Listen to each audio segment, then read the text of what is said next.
Oremos ao Senhor.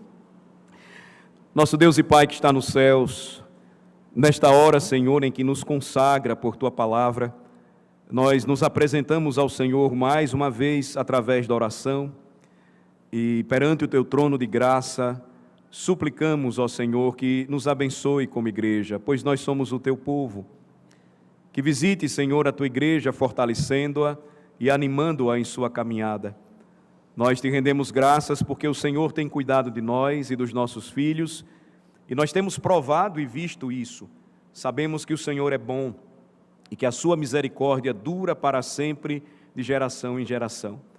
Assim, Senhor, intercedemos pelas famílias do Teu povo e rogamos que derrames da Tua bênção sobre todas elas. E também, assim, intercedemos pelos enfermos e rogamos que o Senhor esteja com todos eles, visitando o Senhor em meio às suas necessidades, animando-os ao Senhor em meio às suas lutas. Nesta hora em especial, somado a eles, também suplicamos pela vida e pela saúde do Teu servo, o pastor Franklin. Que estejas com ele, Senhor, dando-lhe plena recuperação depois deste acidente que ele sofreu. Que o Senhor restaure as suas forças, o seu físico e sustente cada vez mais a saúde do Teu servo, para que ele ainda na velhice continue a dar frutos e a servir ao Teu povo, pregando a Tua santa e maravilhosa palavra. Senhor, visita a Tua igreja e assiste do menor ao maior. Visita, Senhor Deus, o Teu povo espalhado sobre a face da terra, que neste dia santo se reúne para Te adorar. Visita e sustenta a igreja que sofre perseguição e não tem a mesma liberdade que temos de Te adorar e pregar o Evangelho. Sustenta, Senhor, e abençoa o Teu povo, preparando-o para o grande dia do retorno do Rei. Nesta hora, Senhor, em que precisamos muito do Teu auxílio, do Teu favor, da Tua graça, para receber a Tua palavra, suplicamos a Tua iluminação. Suplicamos ao Senhor Deus que visites a Tua igreja, pois humildemente, Senhor, nos prostramos e clamamos que a Tua iluminação, ela nos dê o entendimento claro da palavra. Suplicamos, Senhor, que fales ao nosso coração e nos faça enxergar muito além dos sacrifícios e do seu significado na antiguidade, para onde tudo isso sempre apontou, para o perfeito Cordeiro, para o nosso Senhor e Salvador Jesus Cristo, que veio ao mundo para nos salvar e derramar o seu sangue em prol do Teu povo eleito. É em nome de Jesus que nós oramos e humildemente Te pedimos isto. Amém. Amém. Meus irmãos, vamos para o livro de Levítico. Levítico capítulo de número 4.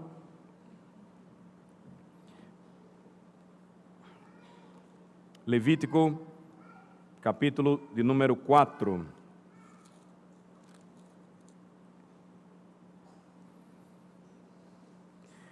Nós continuamos a percorrer o livro de Levítico e temos enxergado as primeiras das 5 grandes ofertas que são descritas, pelo menos 2 vezes, como nós já dissemos, do capítulo 1 ao capítulo 7.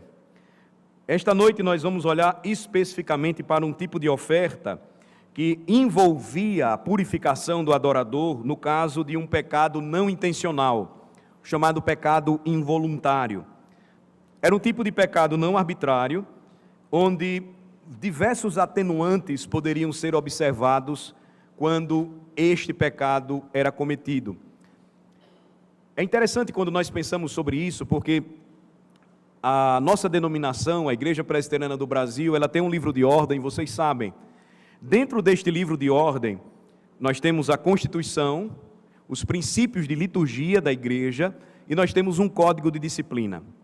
Quando, por exemplo, um conselho de presbíteros de uma igreja local precisa tratar um caso de disciplina, e ele então age como um tribunal eclesiástico, dentre as questões que precisam ser observadas, quando uma determinada pena precisa ser aplicada àquele que cometeu um pecado, são os seus atenuantes e os seus agravantes. Como isso seria? Por exemplo, experiência religiosa. Ele cresceu na igreja, e agora já sendo maduro, mais velho, cometeu tal pecado, é um agravante.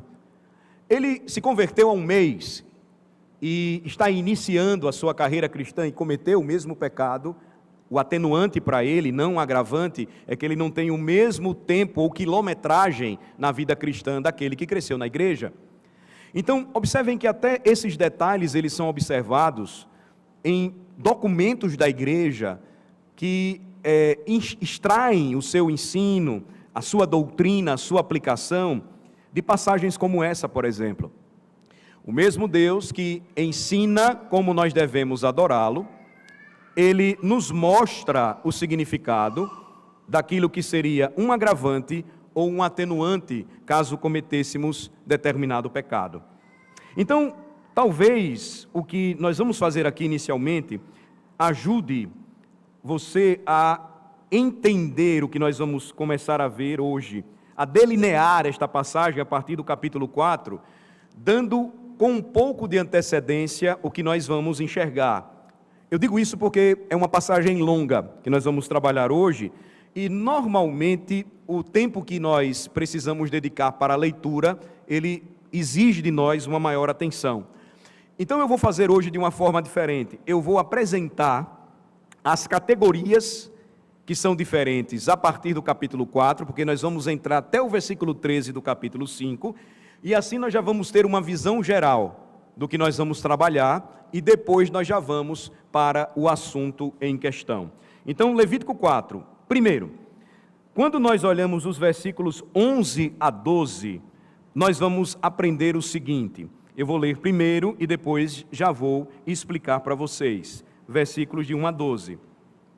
Disse mais o Senhor a Moisés: fala aos filhos de Israel, dizendo: quando alguém pecar por ignorância contra qualquer dos mandamentos do Senhor, por fazer contra algum deles o que não se deve fazer, se o sacerdote ungido pecar para escândalo do povo, oferecerá pelo seu pecado um novilho sem defeito ao Senhor, como oferta pelo pecado. Trará o novilho à porta da tenda da congregação, perante o Senhor. Porá a mão sobre a cabeça do novilho e o imolará perante o Senhor. Então, o sacerdote ungido tomará do sangue do novilho e o trará à tenda da congregação. E molhando o dedo no sangue, aspergirá dele 7 vezes perante o Senhor, diante do véu do santuário. Também daquele sangue porá o sacerdote sobre os chifres do altar do incenso aromático, perante o Senhor, altar que está na tenda da congregação. E todo o restante do sangue do novilho derramará à base do altar do holocausto, que está à porta da tenda da congregação. Toda a gordura do novilho da expiação tirará dele, a gordura que cobre as entranhas, e toda a gordura que está sobre as entranhas, como também os 2 rins, a gordura que está sobre eles e junto aos lombos, e o redenho sobre o fígado com os rins, tirá-los-á como se tiram os do novilho do sacrifício pacífico. E o sacerdote os queimará sobre o altar do holocausto, mas o couro do novilho, toda a sua carne, a cabeça, as pernas, as entranhas e o excremento, as fezes, a saber, o novilho todo, leva-lo-á fora do arraial, a um lugar limpo, onde se lança cinza, e o queimará sobre a lenha, será queimado onde se lança a cinza. Esse primeiro momento aqui, quando vocês acompanharam comigo os versículos 11 a 12, nos mostram o seguinte: a exigência da oferta de purificação, no caso do pecado involuntário, pecado por ignorância, não intencional, quando a pessoa que é o pecador involuntário fosse o sacerdote. Agora, veja, nós temos aqui um problema que já é apresentado no início do capítulo 4. Supõe-se que um sacerdote ajude você a ser purificado. Era essa a função dele, ajudar o adorador no caminho da purificação e do perdão dos pecados. Mas a questão é, e o que acontece quando o sacerdote precisa de purificação? Então, o que vai abordar os versículos de 1 a 12? Este quesito. Vamos continuar. Em segundo lugar, os versículos de 13 a 21 nos apresentam a ordem para a oferta pela purificação do pecado não intencional, caso toda a congregação de Israel pecasse contra o Senhor. Vamos continuar a leitura, 13 a 21. Mas se toda a congregação de Israel pecar por ignorância, e isso for oculto aos olhos da coletividade, e se fizerem contra algum dos mandamentos do Senhor aquilo que não se deve fazer e forem culpados, e o pecado que cometerem for notório, então a coletividade trará um novilho como oferta pelo pecado e o apresentará diante da tenda da congregação. Os anciãos da congregação porão as mãos sobre a cabeça do novilho perante o Senhor, e será imolado o novilho perante o Senhor. Então, o sacerdote ungido trará do sangue do novilho a tenda da congregação, molhará o dedo no sangue e o aspergirá 7 vezes perante o Senhor diante do véu. E daquele sangue porá sobre os chifres do altar que está perante o Senhor na tenda da congregação, e todo o restante do sangue derramará à base do altar do holocausto que está à porta da tenda da congregação. Tirará do novilho toda a gordura e a queimará sobre o altar. E fará este novilho como fez ao novilho da oferta pelo pecado. Assim lhe fará, e o sacerdote por eles fará expiação, e eles serão perdoados. Depois, levará o novilho fora do arraial, e o queimará como queimou o primeiro novilho. É oferta pelo pecado da coletividade. Veja que agora nós temos toda a Assembleia do povo de Deus envolvida corporativamente em pecado. O que deveria ser feito então? Os versículos de 13 a 21 nos responderão isso. Um detalhe, à medida que nós vamos estudando o livro de Levítico, o que é que nós vamos percebendo? O adorador que levava o novilho, ou touro, ou animal que fosse, ele era aquele que deveria matá-lo. Vocês perceberam isso? No caso da comunidade, os presbíteros, os anciãos, é que matavam o sacrifício. O sacerdote pegava o sangue para fazer a aspersão no altar, para fazer a aspersão no tabernáculo. Mas a lembrança não somente da imposição de mãos, ou seja, o símbolo da transferência, o pecador transferindo o seu pecado para um animal inocente e depois matando-o. Era muito forte isso, a lembrança de que alguém inocente estava morrendo no lugar de alguém culpado. Terceiro lugar, versículos 22 a 26. Aqui você tem uma ordem sobre como purificar o pecado involuntário de um líder importante em Israel. Poderia ser um presbítero, ou um ancião, um juiz, um dos líderes do povo de Deus, chamado de príncipe. Veja então a sequência, 22 a 26. Quando um príncipe pecar, e por ignorância fizer alguma de todas as coisas que o Senhor seu Deus ordenou se não fizessem, e se tornar culpado, ou se o pecado em que ele caiu lhe for notificado, trará por sua oferta um bode sem defeito, e porá a mão sobre a cabeça do bode, e o imolará no lugar onde se imola o holocausto perante o Senhor, é oferta pelo pecado. Então o sacerdote com o dedo tomará do sangue da oferta pelo pecado e o porá nos chifres do altar, do holocausto, e todo o restante do sangue derramará à base do altar do holocausto. Toda a gordura da oferta queimá-la-á sobre o altar, como a gordura do sacrifício pacífico. Assim o sacerdote fará expiação por ele, no tocante ao seu pecado, e este lhe será perdoado. Aí você tem agora, em quarto lugar, os versículos de 27 a 35, que encerram o capítulo 4, trazendo a ordem sobre o que deveria ser feito se este pecado por ignorância fosse praticado por um cidadão comum de Israel. Então veja, você tem sacerdote, a comunidade toda, o coletivo, você tem um juiz, um príncipe, um presbítero da comunidade e agora um cidadão comum, um membro comum. O que deveria ser feito então quando um israelita comum pecasse sem querer? Veja o que é que nós vamos ver então aqui. Versículo 27. Se qualquer pessoa do povo da terra pecar por ignorância, por fazer alguma das coisas que o Senhor ordenou se não fizessem e se tornar culpada, ou se o pecado em que ela caiu lhe for notificado, trará por sua oferta uma cabra sem defeito pelo pecado que cometeu. E porá a mão sobre a cabeça da oferta pelo pecado e a imolará no lugar do holocausto. Então o sacerdote com o dedo tomará do sangue da oferta e o porá sobre os chifres do altar do holocausto, e todo o restante do sangue derramará à base do altar. Tirará toda a gordura, como se tira a gordura do sacrifício pacífico. O sacerdote a queimará sobre o altar como um aroma agradável ao Senhor, e o sacerdote fará expiação pela pessoa, ele será perdoado. Mas se pela sua oferta trouxer uma cordeira, como oferta pelo pecado, fêmea sem defeito a trará, e porá a mão sobre a cabeça da oferta pelo pecado, e a imolará por oferta pelo pecado no lugar onde se imola o holocausto. Então o sacerdote com o dedo tomará do sangue da oferta pelo pecado e o porá sobre os chifres do altar do holocausto, e todo o restante do sangue derramará à base do altar. Tirará toda a gordura, como se tira a gordura do cordeiro do sacrifício pacífico.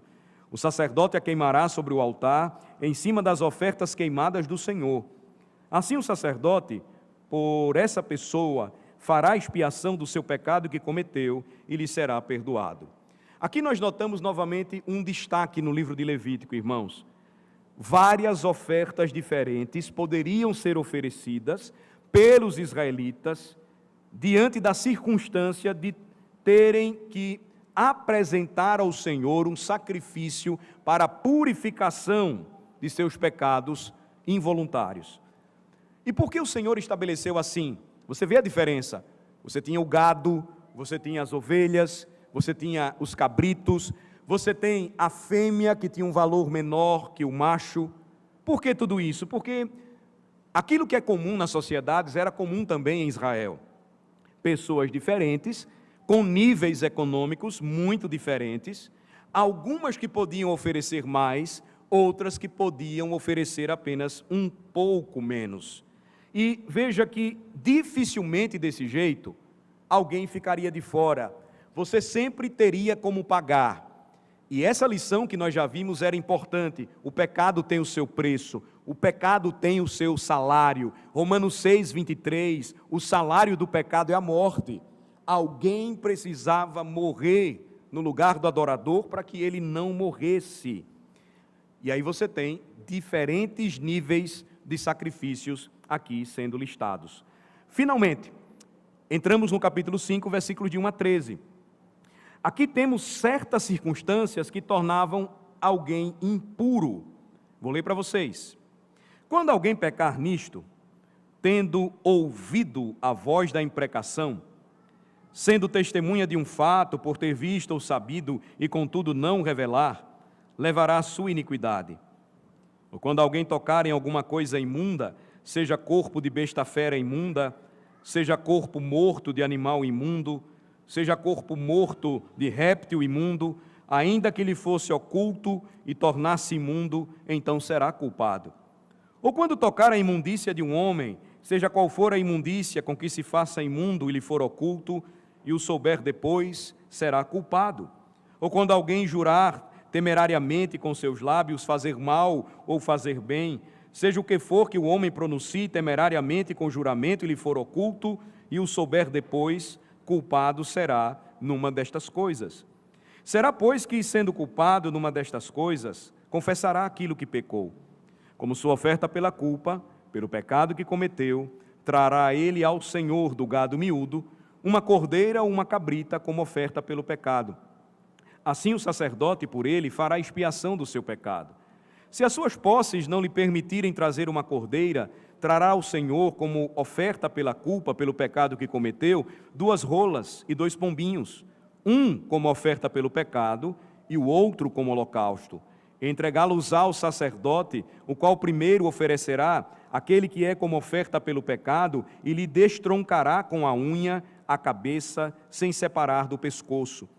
Do sangue da oferta pelo pecado aspergirá sobre a parede do altar, e o restante do sangue fá-lo-á correr à base do altar. É oferta pelo pecado. E do outro fará holocausto conforme o estabelecido.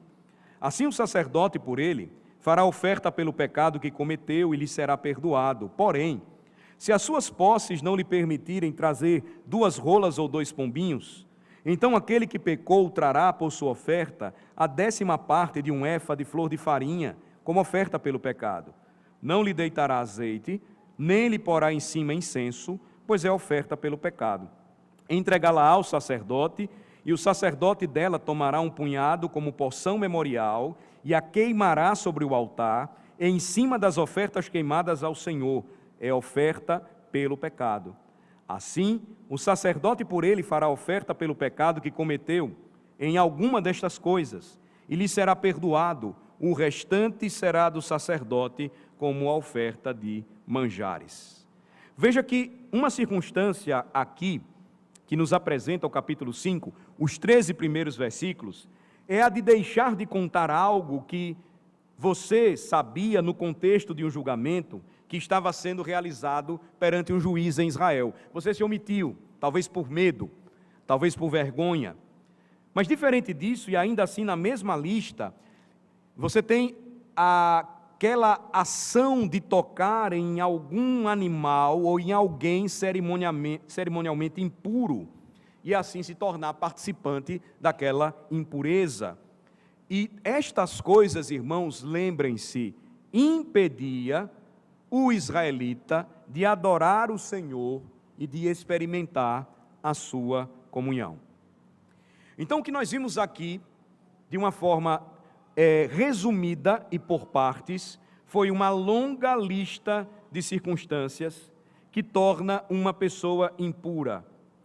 Veja, são 5 partes da passagem que nós temos diante de nós, ou que temos aqui, em nossa frente, diante da gente, hoje à noite. E uma verdade que deve nos impressionar, depois de ler essa passagem, não é simplesmente a quantidade de sangue ritual do sacrifício. Normalmente, quando a gente lê o livro de Levítico, nós dizemos logo assim, Levítico é um livro muito sangrento. Talvez por isso, dificilmente, um cristão pode ser um vegano. Ele não vai conseguir passar pelo livro de Levítico, ele vai enlouquecer, é sangue demais sendo derramado, de animais inocentes sendo mortos, ele dirá. Veja, você tem sangue por toda parte, mas se você notou bem, o princípio repetido aqui, mais de 5 vezes, irmãos, é que após a expiação existe o perdão. Após a expiação existe o perdão. À medida que você lê, a partir do capítulo 4, chegando até o versículo 13 do capítulo 5, você sempre vai verificar isso. Expiação, perdão. Expiação, perdão. E assim por mais de 5 vezes. De forma repetida. E qual é o princípio por trás disso? É importante lembrar. Só pode haver perdão, limpeza da culpa, purificação da impureza, mediante um sacrifício. Somente o sangue derramado de um inocente, por meio de um sacrifício, daria perdão ao adorador, o limparia da culpa e o purificaria da sua contaminação. É um princípio que nós vamos ver reiteradamente no livro de Levítico, à medida em que fomos estudando. Ele vai ocorrer, por exemplo, no capítulo 16, mas a sua maior ênfase, nós vamos perceber, está na passagem que nós estamos observando hoje, se encontra na passagem que nós estamos observando hoje. E por que isso é importante, irmãos? Porque a ideia não é que o perdão de Deus para o seu povo deveria ser condicionado a um tipo de constrangimento que o adorador traria para Deus no momento em que oferecesse o sacrifício.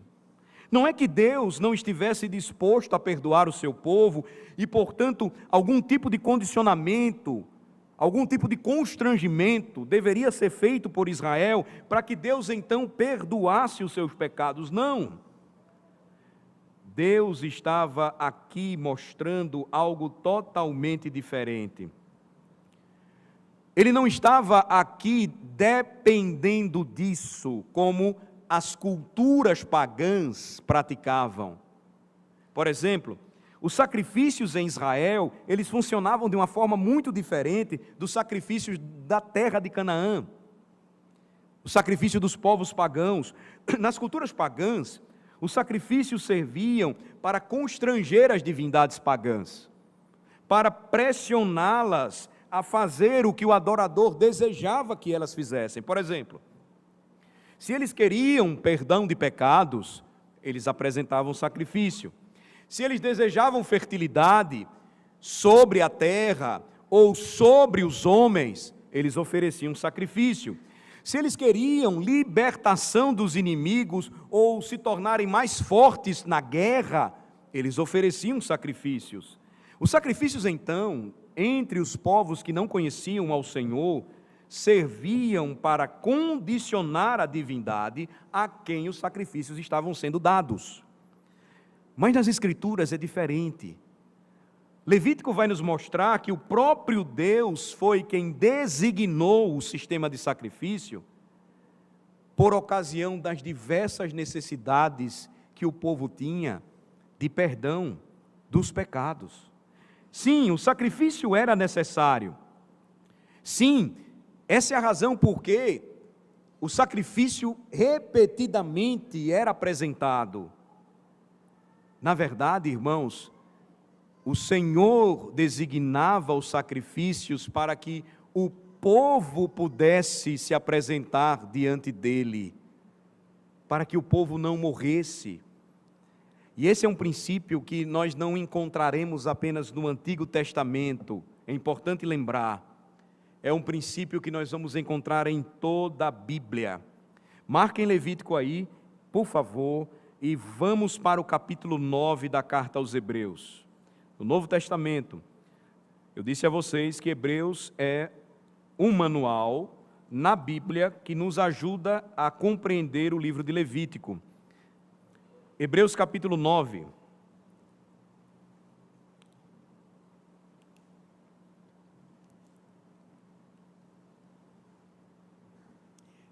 Em Hebreus capítulo 9, o que é que o apóstolo escreve?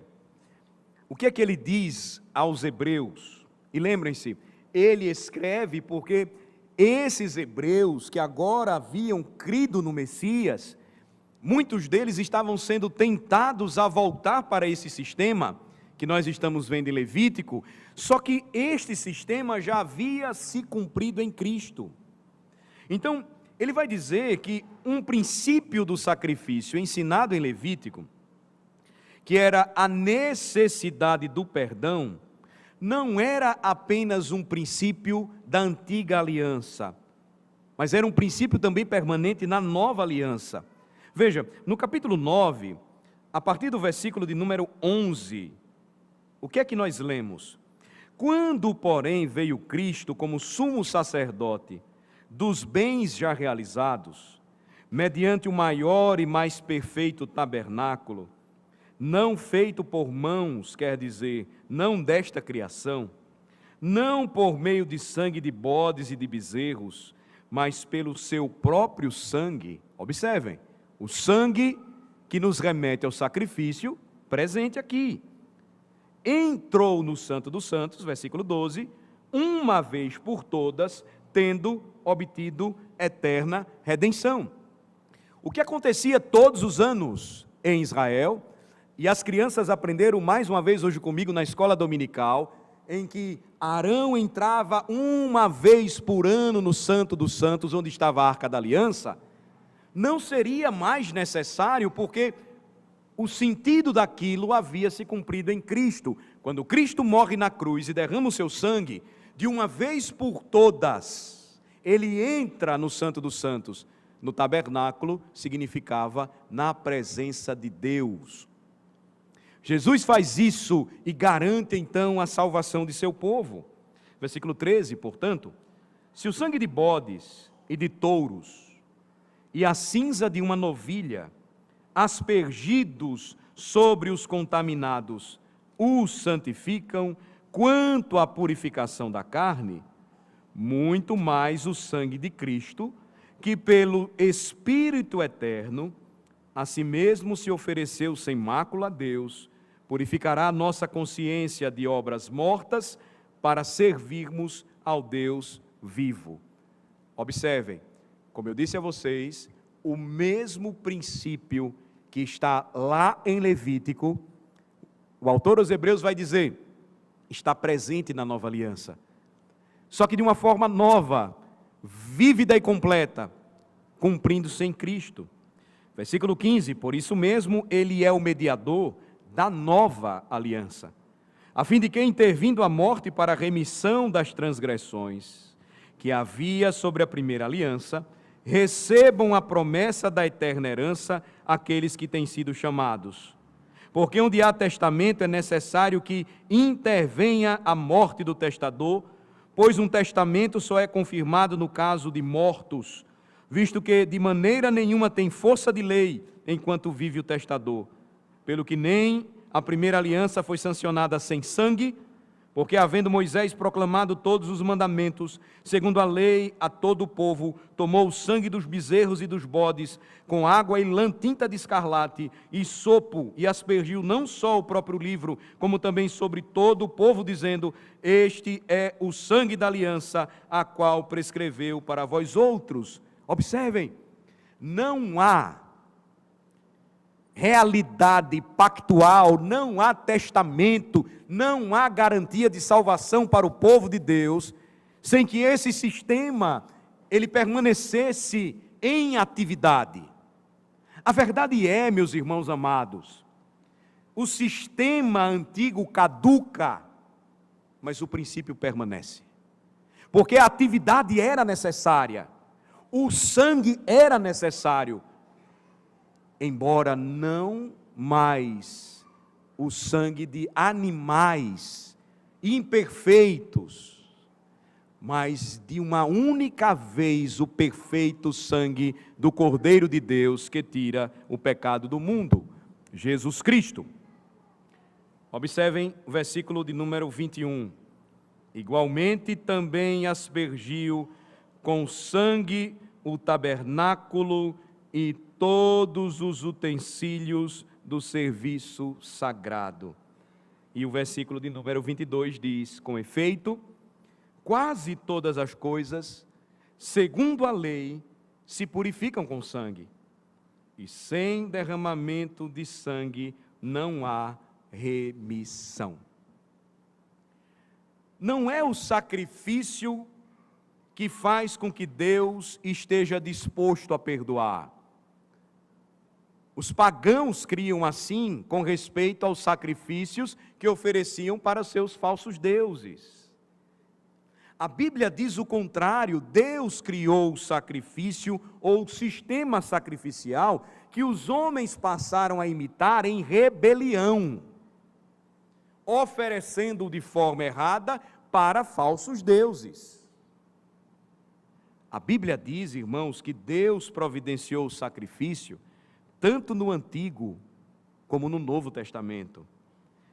Mas o princípio da justiça de Deus deveria ser tratado e o sacrifício estabeleceria este princípio. Vemos isso em Levítico, capítulo 4 e capítulo 5 até o versículo 13, de duas maneiras. A primeira delas, e vocês leram comigo, é que quando o pecado involuntário acontecia, ou qualquer outro pecado era praticado, um sacrifício substitutivo e representativo deveria ser feito, ou seja, alguém precisaria morrer no lugar do pecador. Essa é a primeira forma de você enxergar esse princípio do sacrifício aqui. Agora, observem um outro detalhe interessante, e esta é a segunda maneira. No contexto desse sacrifício representativo, quando oferecido, Levítico 4 vai nos dizer que todas as partes restantes, depois que o sangue era derramado e a porção prescrita por Deus era ofertada no altar, ou seja, a sobra do sacrifício deveria ser levada para fora do acampamento e lá queimada. Guardem isso. Então, primeiro, quando o pecado acontecia, um sacrifício representativo morria. Segundo, toda a parte restante, depois que o sangue derramado e a porção prescrita por Deus era ofertada no altar, deveria ser tomada, levada para fora do acampamento e queimada lá. Qual o significado disso? Qual o sentido disso? Porque isso fala sobre o princípio que eu estou tentando apresentar para vocês nesta noite, do sacrifício. Aqui nós temos, irmãos, mais uma vez, uma indicação importante do que merecia o adorador ou o ofertante do sacrifício. O que é que ele merecia?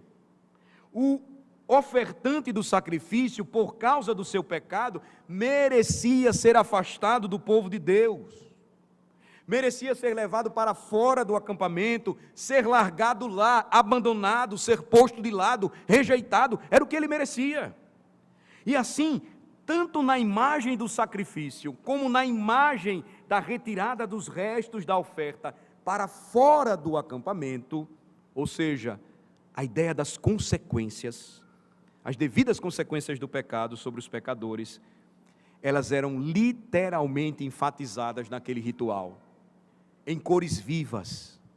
Alguém está morrendo por mim, e a sobra do que restou dele após a morte, está sendo levada para fora da nossa presença, da presença de Deus, e sendo queimada lá fora. Que lição importante o princípio do sacrifício trazia então para o israelita, adorador do Deus vivo e verdadeiro. O lugar que ele merecia deveria ser expulso fora, longe, em rejeição e abandono, bem distante do acampamento. Bem, isso vai parecendo para nós mais claro à medida em que nós vamos lendo o livro de Levítico. Mas eu queria ainda apresentar para vocês, irmãos, outras lições que nós podemos aprender. Nós temos lições que ainda podem ser aprendidas esta noite, e assim, eu diria que o tempo não nos dá oportunidade de fazer justiça a essa passagem tão rica. Mas me permitam ainda focar em 5 verdades que nos impressionam quando nós estudamos esta grande passagem. Eu queria dar apenas 5 delas para vocês nesta noite. A primeira delas: mesmo o pecado involuntário ou por ignorância, este é a primeira verdade, mesmo o pecado involuntário ou por ignorância nos contamina. Por isso, precisamos de purificação. Essa é a primeira verdade aqui. Você vai notar isso quando ler a passagem e perceber o seu ensino. O ensino, claro, mesmo o pecado involuntário trazia contaminação para o adorador e, portanto, exigia purificação. Veja novamente Levítico 4 comigo. Vamos para Levítico capítulo 4. Aqui você tem a configuração geral, eu diria, de toda esta sessão. Levítico 4, versículos 1 e 2. Disse mais o Senhor a Moisés: fala aos filhos de Israel, dizendo: quando alguém pecar por ignorância contra qualquer dos mandamentos do Senhor, por fazer contra alguns deles o que não se deve fazer. Eu não sei se você notou, mas a passagem, ela começa e ela não tem um fluxo que nós esperávamos. Parece algo estranho, porque você aguarda que a continuação do versículo 2 complete o que Moisés está, então, dizendo, mas o versículo 3 passa de repente para a situação do pecado dos sacerdotes. Veja se não é verdade. Você termina o versículo de número 2 por fazer contra alguns deles o que não se deve fazer, e o versículo 3 diz: se o sacerdote ungido pecar, e tal, e tal, e tal, e tal, e tal. Parece estranho. Você espera que a frase se complete, mas o que é que acontece aqui? Por que a sequência já entra falando do pecado dos sacerdotes? Porque a ideia aqui, na verdade, é oferecer para o leitor o título do que vai ser tratado. De modo que os versículos 1 e 2, eles formam esse título. É como esses versículos estivessem dizendo o seguinte: certo, nós terminamos de aprender sobre as ofertas pacíficas, as ofertas de comunhão. Agora vamos falar sobre as ofertas de purificação no caso de pecados involuntários. Eis aqui as categorias. E aí continua: se o sacerdote, depois vai se a comunidade, se o príncipe ou o juiz, se o cidadão comum cometer um pecado involuntário.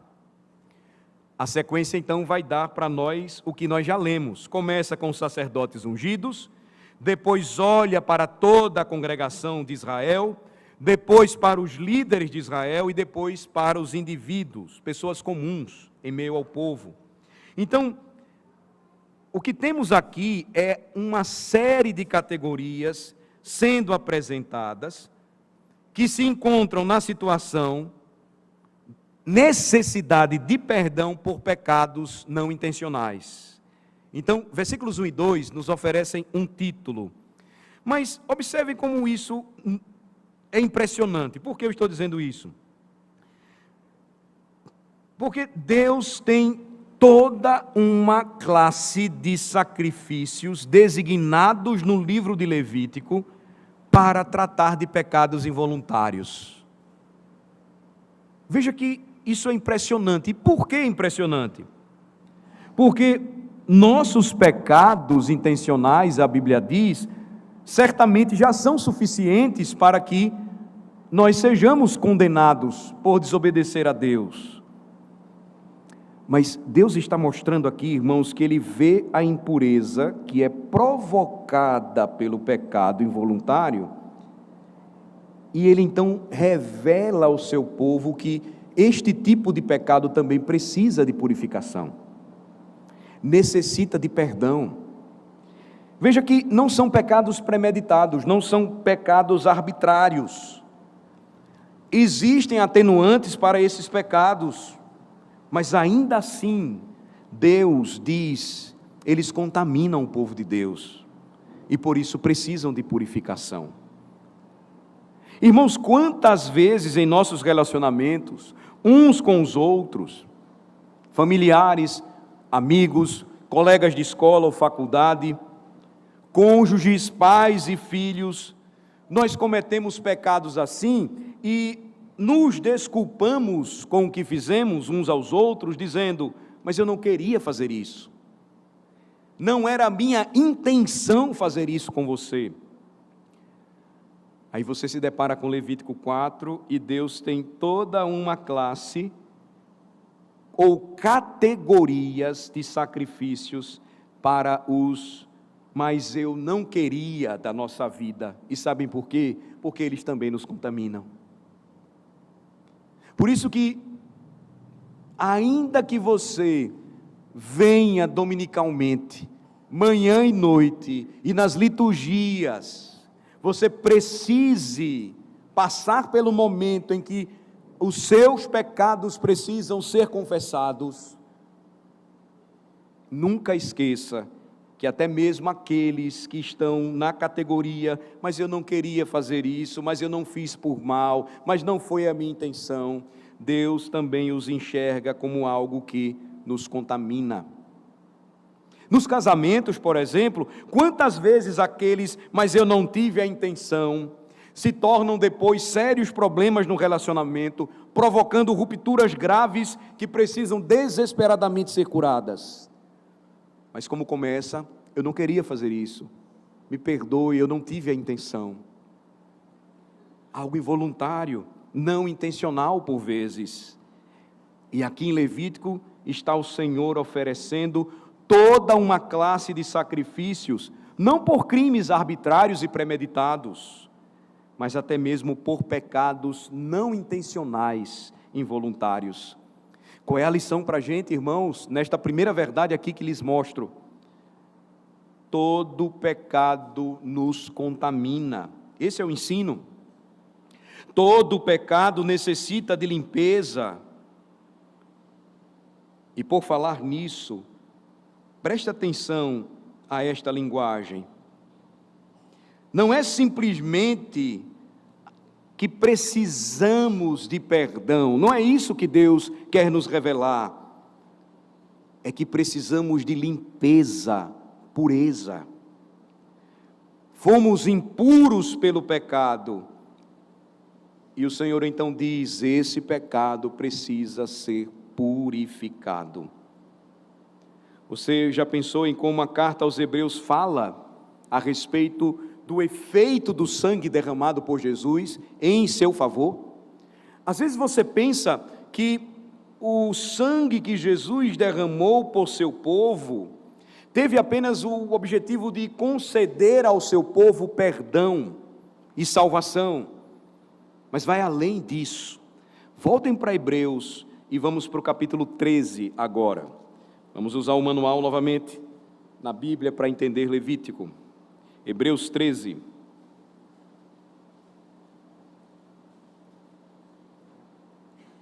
Aqui você tem uma aplicação preciosa do capítulo 4 de Levítico.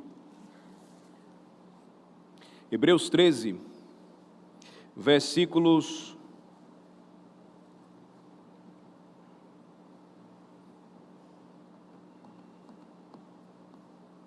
10 a 13. Possuímos um altar do qual não tem direito de comer os que ministram no tabernáculo, pois aqueles animais cujo sangue é trazido para dentro do Santo dos Santos pelo sumo sacerdote, como oblação pelo pecado, têm um corpo queimado fora do acampamento.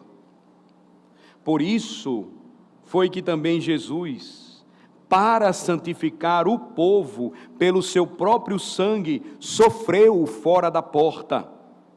Saiamos, pois, a ele fora do arraial, levando o seu vitupério. Vitupério significa desonra, vergonha, humilhação. O que o apóstolo está dizendo é que Jesus sofreu para que ele pudesse santificar seu povo, não apenas para conceder perdão e aceitação diante de Deus, como muitos pensam, mas Jesus, ele também derramou seu sangue para que pudesse nos purificar dos nossos pecados e nos tornar piedosos e santos, para que ele pudesse lidar com nossas impurezas, para que ele pudesse santificar o seu povo. Veja o que é que nós lemos na carta aos Hebreus, meus irmãos. Do mesmo modo que o sacrifício pelo pecado no Antigo Testamento, Jesus foi levado para fora da cidade santa. Jesus foi levado para fora da porta, para morrer em nosso favor. Quando o animal era morto e depois descartado fora do acampamento, a lição era mostrar ao povo o que eles mesmos mereciam, mas aqueles animais, assumindo o lugar deles, de forma substitutiva e representativa, tinham partes do seu corpo lançadas fora e queimadas fora do arraial. Eles faziam isso e lembravam com isso que Deus estava lhes ensinando. É o que vocês mereciam, é o que vocês mereciam. Hebreus 13 diz que Jesus suportou o que você merecia. Hebreus diz que Jesus foi morto fora dos muros da cidade de Jerusalém, naquele lugar de impureza romana, e ele levou os seus pecados, e assim o autor aos Hebreus diz: saiamos, pois, a ele fora do arraial, levando a sua ignomínia, o seu opróbrio, a sua vergonha e a sua humilhação que vocês mereciam. E aqui nós temos, irmãos, então a primeira verdade: mesmo o pecado involuntário nos contamina e, portanto, precisamos de purificação. E Deus nos revela o quão seriamente Ele leva o pecado em conta, dando uma categoria de sacrifícios para o perdão até mesmo dos pecados não intencionais. Segunda verdade: o pecado do sacerdote tem consequências para o povo. O pecado do sacerdote tem consequências para o povo. Veja no capítulo 4, novamente de Levítico, por favor, desta vez o versículo 3. Levítico 4, versículo 3. Se o sacerdote ungido pecar para escândalo do povo, oferecerá pelo seu pecado um novilho sem defeito ao Senhor, como oferta pelo pecado. Imagine o Senhor falando isso e o israelita dizendo: mas espera um minuto, eu não fiz nada. Eu não tive absolutamente nada a ver com isso. Eu não sei de nada. Mas Deus então estava dizendo: o sacerdote peca e o povo se torna culpado. O que é que estava acontecendo ali? O sacerdote representava o povo de Deus. O sacerdote era Israel resumido a uma pessoa que representava Israel diante de Deus. O sacerdote era o agente que Deus designou para lidar ritualmente com a contaminação de Israel e para realizar a purificação. E se ele estivesse contaminado, como ele serviria a esse propósito? Ele não seria um bom mediador. E aí você deve pensar novamente o que Levítico diz à luz do seu comentário na Bíblia, que nós temos no Novo Testamento, a carta aos Hebreus. O que é que a carta aos Hebreus, irmãos, diz a respeito do nosso Salvador? A carta diz que Jesus, ao contrário dos sacerdotes do Antigo Testamento, era sem pecado e sem mácula. Jesus não teve que fazer um sacrifício em seu próprio nome, como os sacerdotes em Levítico precisavam fazer, Arão, seus filhos e seus descendentes mais à frente. E aqui, irmãos, nós temos um princípio novamente. Isso deve fazer você amar ainda mais Jesus. Porque Jesus é considerado, na palavra de Deus, um sacerdote superior? Porque Jesus é um salvador superior? Porque ele não precisa oferecer um sacrifício de purificação em seu nome. Porque ele é o nosso representante, e ele é um representante perfeito, tanto quanto a sua obediência, quanto o seu sacrifício. Ativamente ele obedeceu perfeitamente, passivamente ele sofreu e morreu perfeitamente como nosso sacrifício. O pecado do sacerdote tem consequências para o povo, porque ele é o representante do povo, e o povo estava ligado ao destino do seu sacerdote. Vocês percebem onde está a garantia da nossa salvação? Vocês percebem onde está a certeza do perdão, que como ministro de Deus, dominicalmente declaro para vocês? Não é apenas um mero ritual, nunca façam disso um mero ritual, mas abracem com fé, de todo o coração, de toda a alma. Porque Hebreus vai nos ensinar que o grande sumo sacerdote das nossas almas, Jesus, é aquele a quem estamos ligados, o nosso destino está ligado a Ele, e portanto é líquido e certo que nós iremos para o céu. Terceira verdade: Os pecados das pessoas têm consequências para toda a comunidade. Terceira verdade aqui que nós aprendemos em Levítico 4 é que, quando chegamos no versículo 13, e novamente a passagem que começa no versículo 27, nós vemos isso.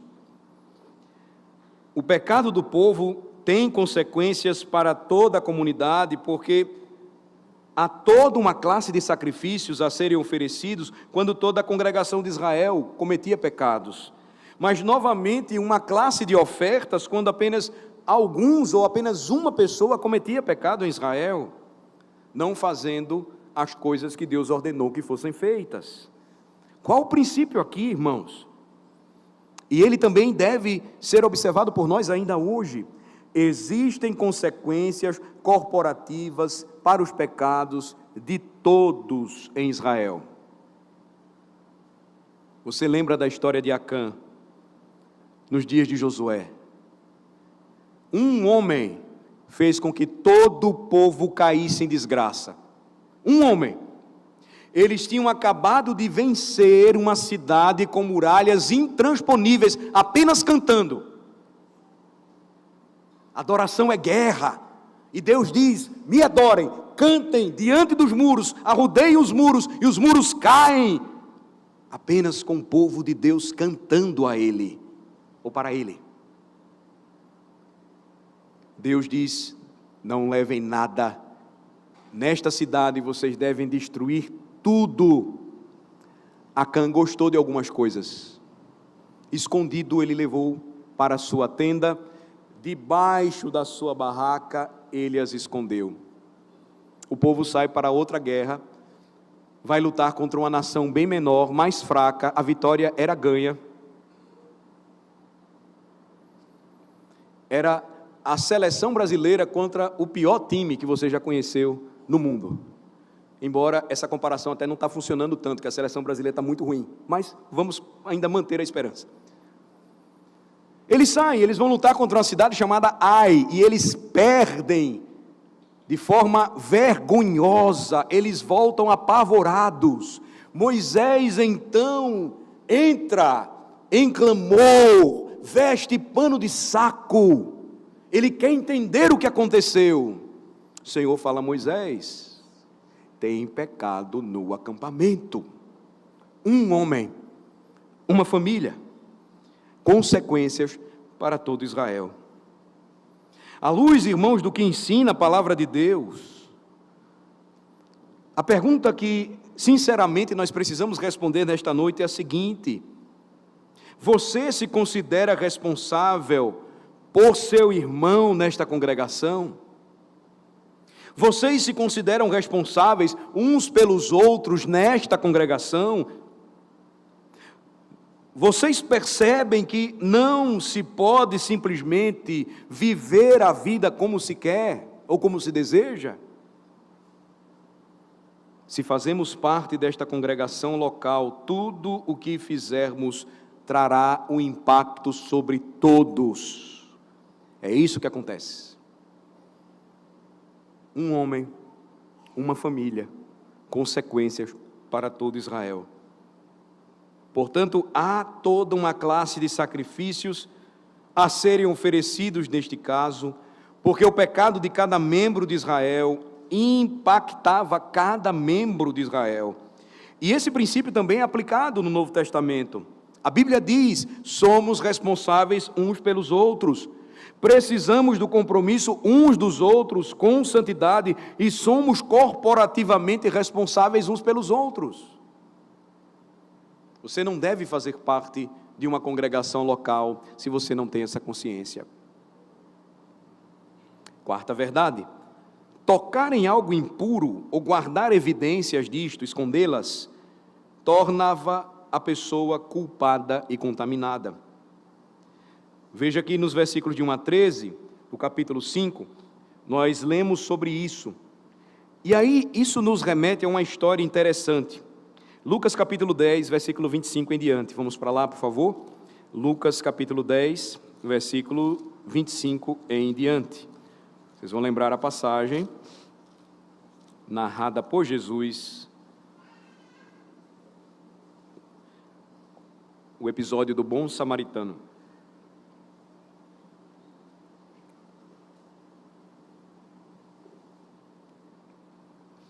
Eis que certo homem, intérprete da lei, se levantou com o intuito de pôr Jesus à prova e disse-lhe: Mestre, que farei para herdar a vida eterna? Então Jesus lhe perguntou: o que está escrito na lei? Como interpretas? A isto ele respondeu: amarás o Senhor teu Deus de todo o teu coração, de toda a tua alma, de todas as tuas forças e de todo o teu entendimento, e amarás o teu próximo como a ti mesmo. Então Jesus lhe disse: respondeste corretamente, faze isto e viverás. Ele, porém, querendo justificar-se, perguntou a Jesus: quem é o meu próximo? Jesus prosseguiu dizendo: certo homem descia de Jerusalém para Jericó e veio a cair em mãos de salteadores, os quais, depois de tudo lhe roubarem e lhe causarem muitos ferimentos, retiraram-se, deixando-o semi-morto. Casualmente descia um sacerdote por aquele mesmo lugar e, vendo-o, passou de largo. Semelhantemente, um levita descia por aquele lugar e, vendo-o, também passou de largo. Certo samaritano que seguia o seu caminho, passou-lhe perto e, vendo-o, compadeceu-se dele. E, chegando-se, pensou-lhe os ferimentos, aplicando-lhes óleo e vinho. E, colocando-o sobre o seu próprio animal, levou-o para uma hospedaria e tratou dele. No dia seguinte, tirou 2 denários e os entregou ao hospedeiro, dizendo: cuida deste homem, e se alguma coisa gastares a mais, eu te indenizarei quando voltar. Qual destes 3 te parece ter sido o próximo do homem que caiu nas mãos dos salteadores? Respondeu o intérprete da lei, que usou de misericórdia para com ele. Então lhe disse: vai e procede tu de igual modo. Vocês conhecem a história. Há um homem na estrada de Jericó, ele foi espancado, ele foi assaltado, e aí passa um sacerdote e um levita, eles o veem ali, mas ele é imundo. Ele entrou em contato com homens impuros, ele é ritualmente impuro, por mais sangrento que seja, talvez até estivesse morto. Eles não tocam nele, porque isso os tornaria cerimonialmente impuros. Eles não teriam sido capazes de cumprir seus deveres rituais em Jerusalém, se tivessem feito isso. Jesus ainda os trata de forma dura na história e transforma o herói da história em um samaritano, e os samaritanos não se davam bem com os judeus. Agora, observem a lição dessa história, diante do que nós estamos estudando hoje. Talvez você nunca parou para pensar nisso, mas aqueles homens, se tocassem no homem ferido na estrada para Jerusalém, se tornariam cerimonialmente impuros. Talvez você nunca percebeu o que Jesus estava querendo dizer. Jesus estava fazendo uma declaração tremendamente importante sobre os nossos compromissos morais com Deus, e ele estava ensinando nessa circunstância que a coisa certa que aqueles homens teriam feito seria assumir a impureza cerimonial para cumprir as suas obrigações morais. Agora, isso nos ajuda a evitar a precipitação de lançar qualquer juízo sobre esse sacerdote levita de Lucas capítulo 10. Porque o que eles enfrentaram foi um verdadeiro dilema. Eles estavam indo adorar a Deus, e se eles fizessem isso, estariam impedidos de fazê-lo. Eles falharam. Jesus vai mostrar que, nesse caso, as obrigações morais para com Deus, amando ao próximo como a si mesmo, revelariam um grande amor a Deus sobre todas as coisas. Mas eu pergunto, quantas vezes nós não fazemos o mesmo? Quantas vezes?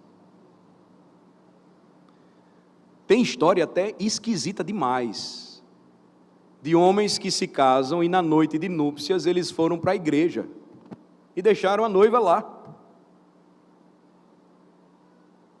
É uma obrigação religiosa que nega algo que Deus quer que você faça ali, que é uma obrigação moral e que glorifica a Deus.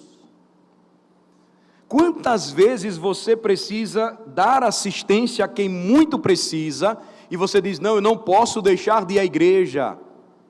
E às vezes nós deixamos de ir à igreja por razões que não são justificáveis. Quantas vezes nós não fazemos o mesmo? Mas para isso também o Senhor vai nos mostrar a perdão por meio do sangue do Senhor Jesus Cristo. Quinta e última verdade. Confissão e sacrifício nos são ensinados em Levítico 4 e 5. O pecado deve ser confessado e purificado antes que a adoração e comunhão possam ser desfrutadas. Esta é a última realidade aqui, ou verdade que nós destacamos. Você deve ter percebido novamente que a pessoa comum que peca sem querer, quando toma consciência do pecado que cometeu, primeiramente precisa confessar para depois sacrificar. Então, a lógica é esta: confissão e depois sacrifício. O pecado deve ser confessado e purificado antes que a adoração e comunhão com Deus possam ser desfrutadas. Irmãos, todos esses princípios estão sendo explicados para nos ajudar a compreender quais são as realidades básicas da comunhão com Deus. Todo pecado nos contamina, todo pecado.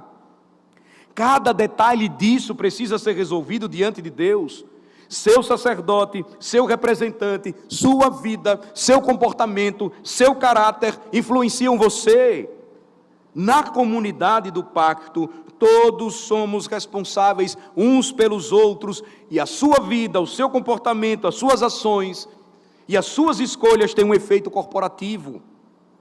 E a confissão e o sacrifício devem ser oferecidos antes que a comunhão possa ser desfrutada novamente. Eu quero caminhar com vocês para o final do sermão desta noite, convidando-os mais uma vez para a carta aos Hebreus, capítulo 10, desta feita. Hebreus 10, por favor.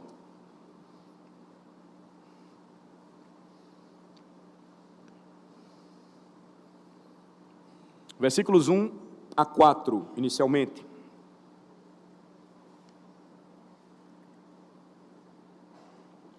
Ora, visto que a lei tem sombra dos bens vindouros, não a imagem real das coisas, nunca jamais pode tornar perfeitos os ofertantes com os mesmos sacrifícios que, ano após ano, perpetuamente eles oferecem. De outra sorte, não teriam cessado de ser oferecidos, porquanto os que prestam culto, tendo sido purificados uma vez por todas, não mais teriam consciência de pecados? Entretanto, nesses sacrifícios faz-se recordação de pecados todos os anos, porque é impossível que o sangue de touros e bodes remova pecados. Mas ele continua dizendo, veja, versículos 10 a 14, nessa vontade é que temos sido santificados, mediante a oferta do corpo de Jesus Cristo, uma vez por todas. Ora, todo sacerdote se apresenta dia após dia a exercer o serviço sagrado e a oferecer muitas vezes os mesmos sacrifícios, que nunca jamais podem remover pecados. Jesus, porém, tendo oferecido para sempre um único sacrifício pelos pecados, assentou-se à destra de Deus, aguardando daí em diante, até que os seus inimigos sejam postos por estrado dos seus pés, porque com uma única oferta aperfeiçoou para sempre quantos estão sendo santificados. Amém? Essa é a razão, irmãos, porque o cristão pode ter segurança. Esta é a razão porque o cristão pode ter uma consciência de que tem o sentido real da purificação do pecado.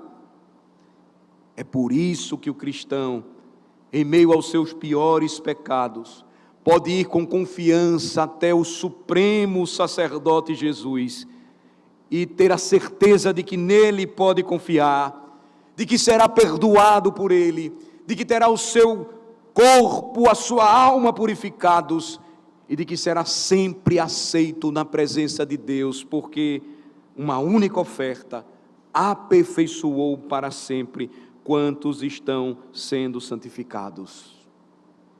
É uma verdade preciosa que mais uma vez nós ouvimos aqui reunidos.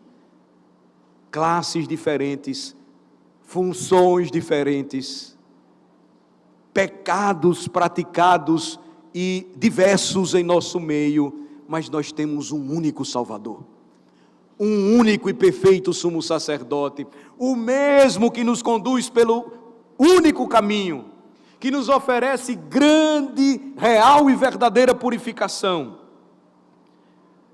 que através de uma única oferta, o seu próprio sangue, e a sua própria obediência perfeita, aperfeiçoou para sempre todos quantos estão sendo santificados por Ele. Vamos orar. Senhor nosso Deus, nunca ultrapassaremos neste mundo a necessidade de perdão na vida cristã, pois nunca seremos aperfeiçoados sem pecado na vida cristã. Nós lutaremos sempre, Senhor, nesta vida contra os nossos pecados. Senhor, pode haver irmãos nesta noite aqui lutando interiormente com grande culpa por causa do pecado real. Que eles possam enxergar o seu Salvador, pois eles precisam crer e confiar em Jesus Cristo, sabendo que Ele pode perdoar os seus pecados, pois Ele ofereceu um sacrifício que purifica de uma vez por todas os pecados de seu povo. Senhor, que possamos olhar para o nosso Salvador. Senhor, que mesmo aqui em nosso meio, ainda que exista aqueles que estão agindo de forma irreverente com relação ao pecado, que eles experimentem verdadeiro arrependimento e fé. Senhor, ainda que não consideremos grande coisa os pecados involuntários, o Senhor novamente nos diz e nos mostra por Levítico 4 e 5, que todo pecado merece juízo e morte, e aqueles que pecam merecem ser eliminados e expulsos do arraial. Nós te rendemos graças, Senhor, nesta noite, porque ao contemplarmos o nosso Salvador ferido, expulso de Jerusalém, crucificado em um lugar impuro, morto e sepultado, podemos ver que este é o deserto do pecado e nunca mais certamente o desprezaremos. Mas que nesta noite corramos sempre e somente para o nosso Salvador, que caiamos aos seus pés, abraçando-o pela fé e encontrando nele o perdão total e gratuito para todos os nossos pecados. É o que nós te pedimos, humildemente cheios de fé, em nome de Jesus. Amém.